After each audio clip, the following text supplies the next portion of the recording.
Control did not arrive all at once. It was sold as progress. Not by force, not by conquest, with permission. We were processed. Most people never noticed the moment it happened. Tom Hale did. He just didn't realize that by the time he understood, the choice was already gone. Small conference room. White walls, glass table. Sunlight cut across it like a blade. BioEterna representatives sat across from Tom Hale, tablet tucked to their chest like a badge. It's entirely voluntary, of course. But in this climate, it's how you show you're committed. Most of your team has already signed on. Tom didn't answer right away. He watched the smile, practiced, patient, unchanged, as the tablet slid across the table toward him. State program, administered by private partner. Under it, smaller, too casual to be horrifying. BioEterna body and neural contribution agreement. A private logo wearing public authority. Tom scrolled. The language kept trying to make surrender sound like gratitude. Research, donation, continuity. And buried in the calm wording, the truth. If he couldn't be saved, his body would be used. Not may. Not might. Would.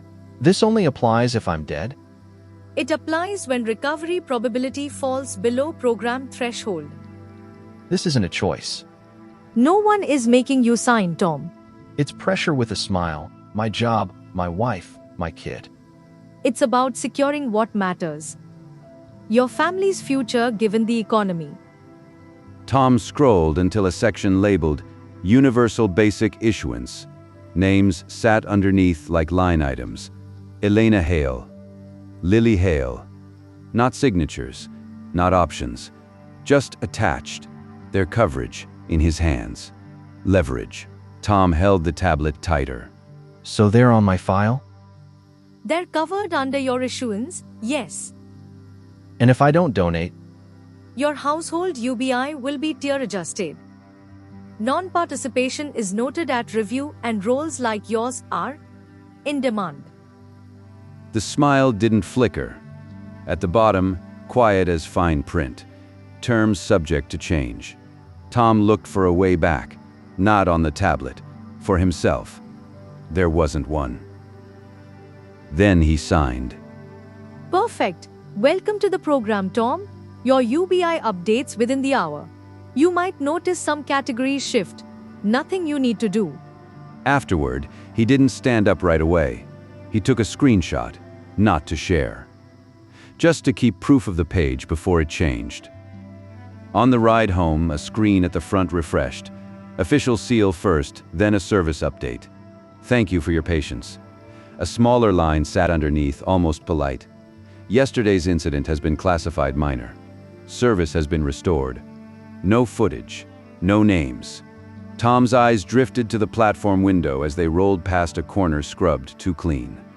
A few memorial flowers still sat there, wilted behind a rail. A note had been taped to a pole, most of it peeled away. Enough remained to read, "We remember." Two riders spoke without looking at each other. 16. 18 last I heard. The bus didn't slow. Outside, the city had already moved on, practiced, precise. Signals shifted in waves. The grid cleared before the bus arrived, as if the streets themselves were cooperating. Tom watched it pass with a feeling he couldn't quite name, like he was inside something that didn't need his consent. In the morning, BioEterna looked untouched. Low white buildings, glass catching light like it was new. At the security rail, a small group had gathered. Parents, family members, phones clenched like lifelines. One woman kept asking where her son was. The guard's badge had no name, just a function. If nothing has arrived, there's nothing to relay. Tom presented his wristband. The gate flashed green. Welcome, Thomas Hale. Under his name on the entry screen. Division, cryo and neural link stability, applied research. He didn't look at it long. He never did. He stepped inside. Outside voices continued for a moment, then the doors sealed and turned them into muffled shapes. A staffer passed him without slowing, speaking into a headset. Subject didn't make it. Notify through the family channel. Tom kept walking. At his workstation, clean graphs, gentle curves, mapping rhesus neural link survival, while other subjects were quietly prepared for freezing. Then a new window appeared where it didn't belong. An internal document, a header bar loaded in with a BioEterna template, contract font, like a page ripped from the donation agreement. Distribution, executive only. Do not forward, a warning beneath it. Opening may be logged. Tom could close it, keep the day smooth. Instead he clicked. He'd already signed. He needed to know what that meant. The page loaded without delay and described live subject groups. Assigned without consent. Not asked. He scrolled. One line sat there, impossible to miss. Primary intake sources, street outreach and shelter services. His stomach tightened. Street services meant the curb, the tents, the people who stopped showing up at the same corners. He scrolled again. Terms changed. He'd seen it in the agreement. Fine print, legal noise. Now it had been updated. Not just employees anymore. Expanded. Live trials, household-wide. Direct neural integration trials. Long-term endurance modeling. Stress testing until failure. Cryogenic preservation. Experimental gene therapy injections. Not simulations. Not volunteers. People. Tom's mouth whispered. Helena. Lily. Labeled, politely, as if it were normal. Routine exams. The page blinked, then vanished. A message replaced it. Access restricted. And below it smaller. This interaction has been recorded. And then it corrected itself. For a second, Tom tried to tell himself it was a glitch. A file that rendered wrong. It had vanished, so maybe it didn't count. Then the calendar panel slid into place as if it had always been there. Mandatory health services appointment. Rescheduling not permitted. Health services. Scheduled. That part was normal at BioEterna. Rescheduling not permitted wasn't. A timer appeared underneath. 24 hours. Tom tried to close it. Nothing. He tried again. Different menu, different gesture, same result. He opened a support window. It loaded instantly. A calm avatar appeared. Soft eyes, practiced concern. Let's get you reconnected. Tom stared at it for a long moment, then closed the window. 10 seconds later, the avatar returned in the corner, still open, waiting. I'm sorry, Tom. I'm afraid I can't do that. Lunch. Tom needed air. Just off the BioEterna campus, public snack kiosks sat beneath a concrete overhang. The alcove smelled like damp concrete and reheated food. One kiosk glowed against the wall. Glass, chrome, a screen that watched without looking like eyes. Tom scanned his wristband. A grid of snacks appeared. Most of the cheap ones were dimmed. His usual packet was gone. A banner refreshed. Available options have changed. Tom chose something close. Tapped confirm. The total appeared, flickered, then changed. A new line slid in underneath, smiling in corporate font. Household compliance discount, 15% added to the total. Higher, not lower, like his file had been flagged. A man behind him let out a short laugh that wasn't humor. Discount? Yeah, sure. They call it a discount, so no one calls it a penalty. Maybe if people stop voting for this. Voting doesn't matter. They pre-pick them. It's an illusion of choice. The line tightened tight, impatient like blame needed a face. Someone muttered without looking at Tom. Another one. Tom tried to remove the item. The kiosk didn't react. A help icon pulsed in the corner. He tapped it. A gentle sentence appeared. Discounts may vary based on household status. Tom paid. The kiosk dropped the snack. His band pulsed green, polite, approving, as if it had done him a favor. That evening, behind their house at the city's edge, Tom and Lily knelt in a narrow garden bed, pressing seeds into damp soil. The yard was small, patchy grass, fence, one stubborn shrub that refused to die. Lily's hands were small and serious. What if they grow crooked? Then we help them anyway. That's the rule. Elena watched from the back step, half smiling until her eyes drifted past them to the street, then back. Wash up. Dinner's ready. Dinner sat on the table. Lily's teddy sat beside her plate like it belonged there. The television murmured, low enough to pretend it wasn't demanding attention, loud enough that silence didn't exist. Tom flipped channels, a smiling anchor, practiced cadence, smooth voice. BioEterna was fined today after an oversight review officials calling it accountability in action. The broadcast cut to a politician who chaired that oversight. That's the beauty of the system. The rules hold, the public is protected. Under his face, a disclaimer crawled by too fast to catch unless you were trying. And investors responded, BioEterna up 8% in after-hours trading. The politician's eyes dipped for half a second, like he was checking a number off-screen. Then he nodded once, satisfied. Accountability. In other news, crime up, petty theft up, automation and AI adoption accelerating, tents spreading near local schools. Lily slowed her chewing. Lily. Tom didn't look at the screen. Okay, that's enough. Favorite show, then bed. Bright colors filled the room. Lily's shoulders loosened. Elena didn't watch the TV. She watched Lily watching it. When it ended, Tom turned the screen off. Without it, the house sounded louder. Refrigerator hum, distant cars, kitchen clock. Then the night finally let go. Morning came on schedule. Tom walked Lily to the bus stop. Teddy tucked under one arm, her other hand locked in his. Their street sat at the edge of the city, where sidewalks cracked and maintenance stopped showing up on time. A boarded storefront, paper signs taped on top of other paper signs, a man sleeping in a doorway Tom didn't remember as a doorway. Lily pressed closer. Daddy? I'm right here. At the corner, the crosswalk still read "Don't walk." Tom waited for a clean break, then crossed anyway. A tiny rebellion. Pointless. Maybe. But it was his. The bus arrived with a soft pneumatic sigh. Lily climbed aboard, waved once, then hugged the teddy tight. The bus pulled away. Tom stayed on the curb, watching it disappear into the city. At home, Elena stood at the front window with her phone in hand.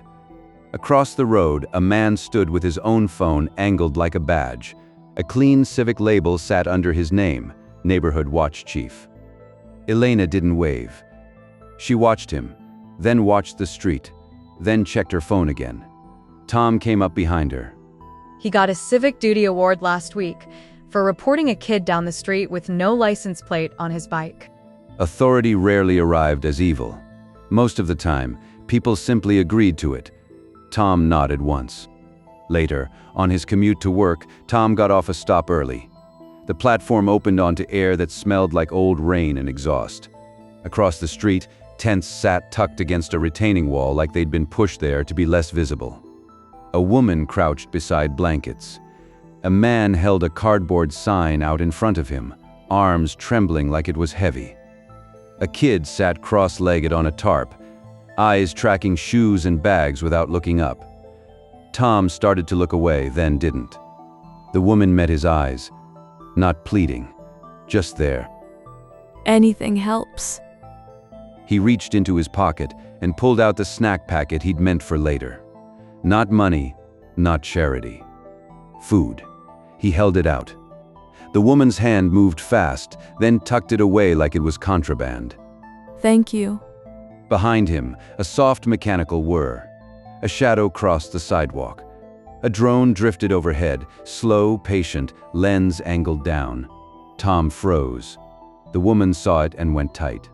They're watching. Too late, his band chimed. The light at his wrist went amber. At his wrist, Unauthorized transfer detected. Unregistered aid interaction logged. Tom looked up at the drone. His mouth barely moved. Kindness doesn't need permission. The drone hovered one moment longer, then drifted on. Tom backed away slowly, hands open, and let the crowd swallow him. His wristband returned to steady green like nothing happened. Later on the ride home, the bus took him back the same way. The bus windows slid past that corner again. The tents were gone. Not packed, not moved, gone like they'd never been there, except for one blanket caught in the fence, snapping in the exhaust wind. At home, Elena's phone buzzed. BioEterna Family Services, issuance status, under review. Reason, compliance flag. Elena read it once, then again, slower. Her thumb hovered and pulled back. Tom, what did you do? Before she could call him, a second update slid in. Lily's health record. Health requirement completed. Immunization administered at school. Guardian approval, not required. Elena stared at the screen until the text stopped looking like text. Lily stepped off the bus. Elena was already waiting at the curb. She hurried over with the teddy tucked under her arm like it could get taken. Mommy. Hey, sweetheart. How was school? We had a drill. What kind? I don't know. We just waited. Lily lifted her wrist. A thin new band, white plastic, with a tiny light pulsing soft green. Elena's expression shifted before she could stop it. Where did you get that? At school. What did they say it was for? It listens to us, it says our name. And it talks when we're not paying attention. Lily swayed barely, like she'd moved too fast. Her mouth tightened. My tummy feels spinny. Elena's hands went to Lily's shoulders. Inside, shoes off, water. Lily sat on the couch with the teddy in her lap, eyes too shiny, cheeks too warm. Elena held her phone like it was a live wire. She opened Family Services. A help option pulsed. She tapped. A support voice answered without ringing. Hello, Elena Hale. How can we support your household today? My daughter had the required immunizations. She's not well. Thank you for completing required services. Mild adjustment responses may occur. She's shaking. Monitor. Hydrate. Quiet hours are recommended. No, I need to speak to someone. A clinician is available at your next scheduled follow-up. Elena's thumb moved fast.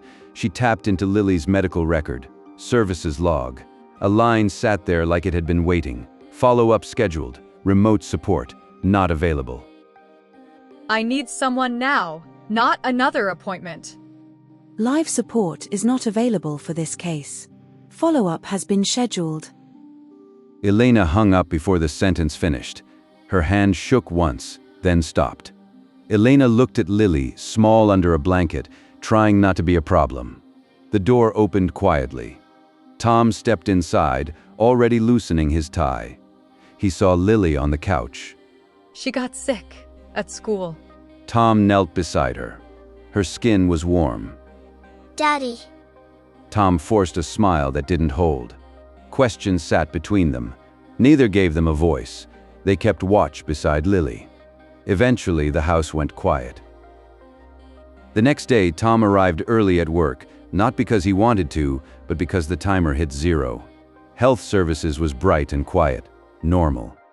A line of chairs, a wall screen looped 2 seals side by side, State Services and BioEterna rotating in slow, synchronized patience. A receptionist didn't look up. She pointed to a gate. A soft tone greeted him. Appointment confirmed.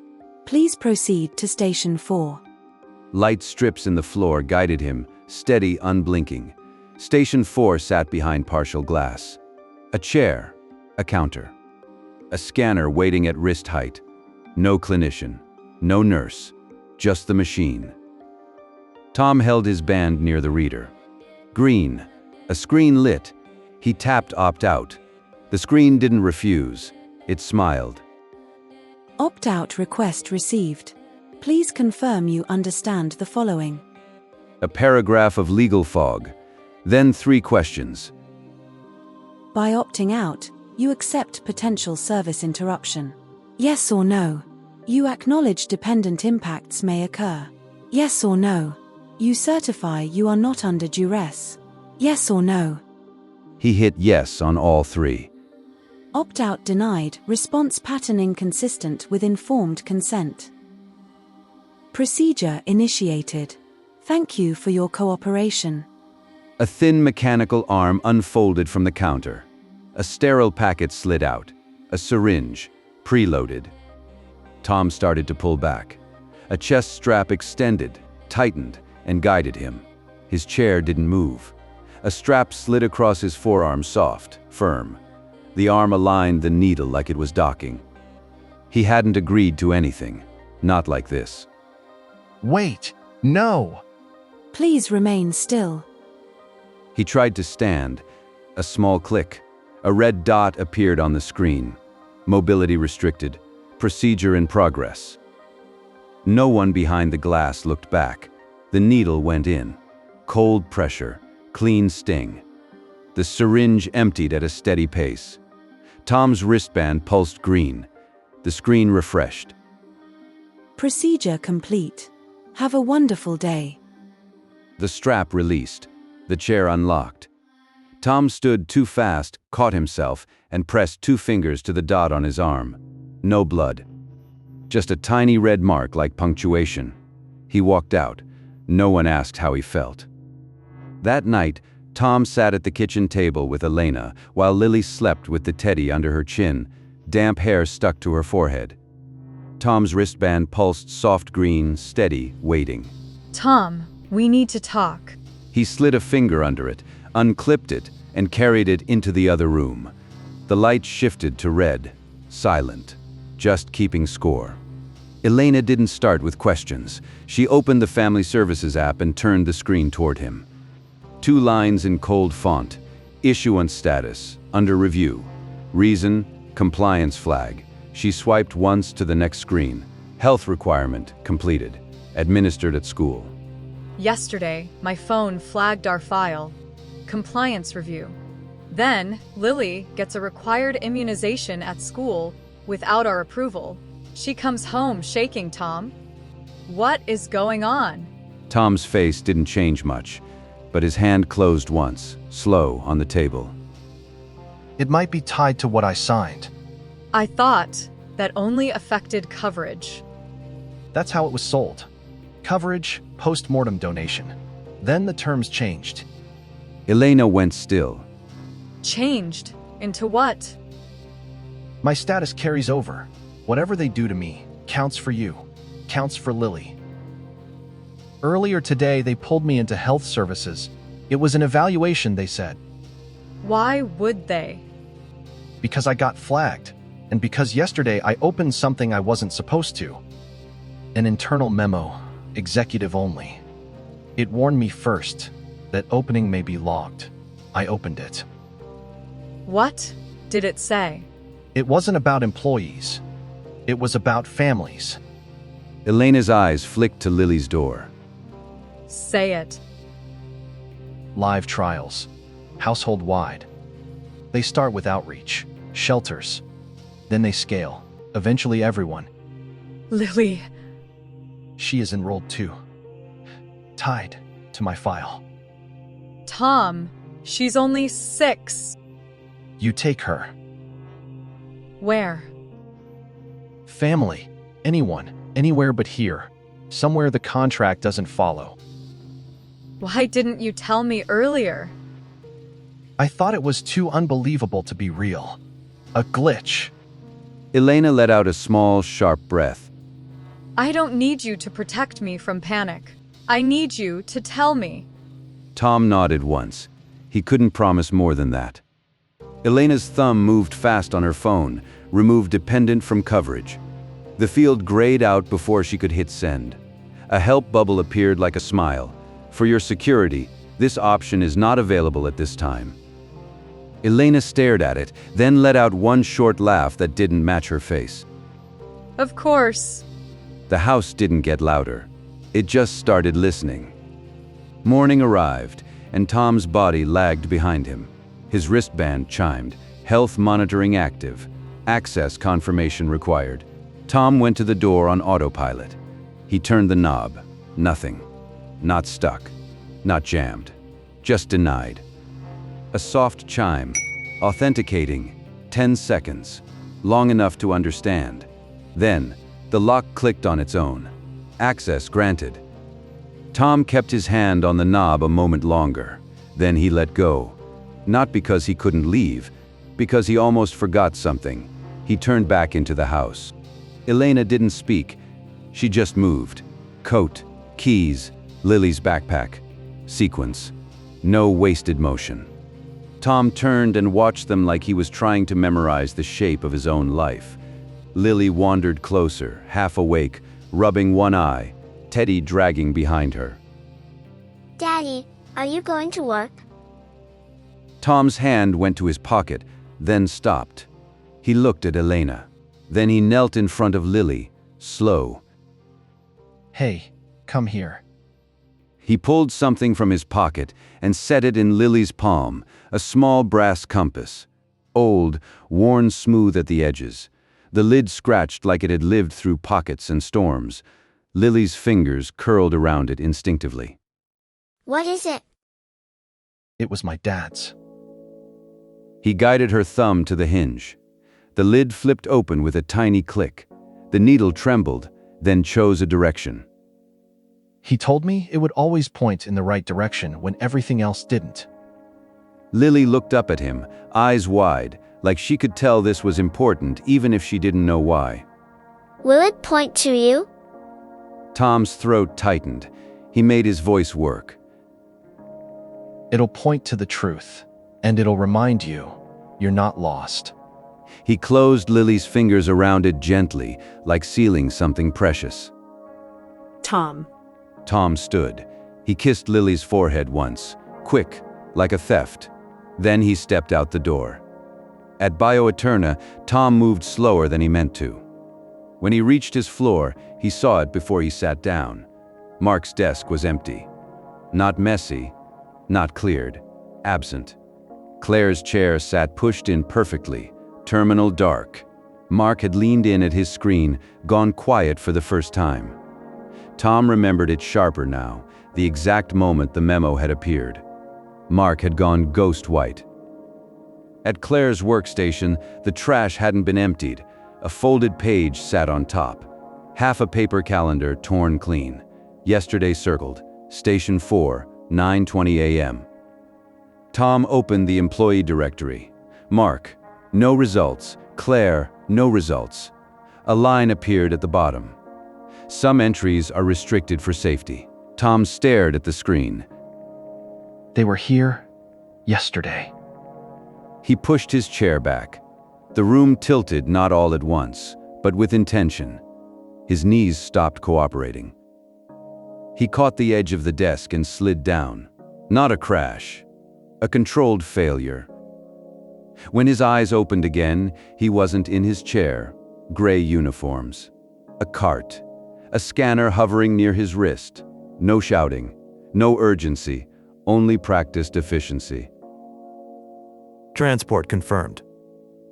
A strap tightened across his chest. Tom tried to speak. His mouth didn't form words. The ceiling shifted sideways as the cart rolled. That evening, Elena answered a knock that didn't belong to neighbors. A BioEterna representative stood in the hall with a tablet held against their chest like a shield. Mrs. Hale. Where is he? Thomas Hale is under observation. An extended stabilization response was required. Is he alive? We are not authorized to confirm condition during observation. Elena waited. The representative didn't blink. Their eyes flicked past Elena toward Lily's room, then returned to the tablet. This is for household continuity. If the record is incomplete, services may become more difficult for you and your dependent. Elena went still at the word dependent. Before we close the incident, we need to confirm one item. Our logs flagged a possible disclosure. Did Thomas share any non-public information in this residence? Elena looked down the hallway toward Lily's door, then back. No, not at all. The representative's eyes flicked past Elena, toward the house, toward the child, then back to the tablet. Thank you. Household denial recorded. Updates will be issued through the family channel. The representative turned and walked away without hurry. Elena stayed in the doorway until the footsteps faded. Her phone buzzed, not a call, a stamp. On screen, case closed. Thomas Hale, archived. Status, inactive. Elena stared at archived until it stopped looking like a word. Not alive, not confirmed, not reachable. Another buzz before her breath came back. Her screen updated. UBI status. Issuance tier. Downgraded. Effective immediately. Subsidized housing. Termination pending. An appeal button sat beneath it, still lit. She pressed it. A polite line replaced the glow. You may submit an appeal after 30 days. A third buzz. Cleaner than the first two. Colder. This one didn't bother with buttons, just a header and a name. Lily Hale. Custody review. Visit scheduled tomorrow 8 a.m. Elena read it twice, because her brain kept trying to turn it into something else. A final line, smaller than the rest, no action required. Like a threat disguised as customer service. Elena looked down the hallway toward Lily's room. Green light, soft on the wall. Lily asleep with the teddy under her chin. The brass compass clutched in her fist, leaving a faint circle in her palm. Elena watched her for a long time. Her fingers found Lily's band. It came off without a fight. The band wasn't the cage. It was consent under threat. Elena peeled her own band off next, set them both down like small, harmless things. Then she whispered so low it barely counted as sound. We're leaving.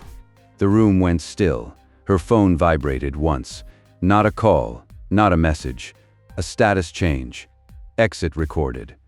On the table, Lily's wristband pulsed. Red, red, red, like it had reached a verdict.